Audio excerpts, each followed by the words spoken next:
আসসালামু আলাইকুম। আজ আমি আপনাদের সাথে শেয়ার করতে চাই একটা বই, যেটা সত্যি বলতে আমার চিন্তাভাবনাই বদলে দিয়েছে। বইটার নাম মুমিনের ক্যারিয়ার ভাবনা।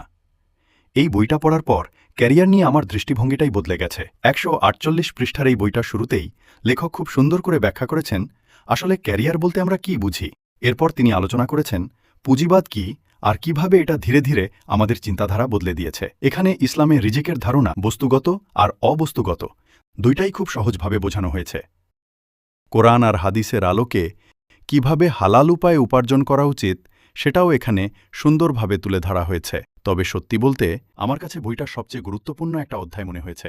সেখানে বলা হয়েছে ইসলামে ঠিক কতটুকু উপার্জন করা দরকার আর কতটুকু সঞ্চয় করা উচিত। একজন মুমিন হিসেবে আমাদের অর্থনৈতিক জীবনটা কেমন হওয়া উচিত, এই জায়গাটা বইটা খুব সুন্দরভাবে ক্লিয়ার করে দেয়। আপনি যদি বইটা পড়তে চান তাহলে ভিডিওর ডিসক্রিপশনে আমি কেনার লিঙ্ক দিয়ে দিয়েছি, সেখান থেকে খুব সহজেই সংগ্রহ করতে পারবেন।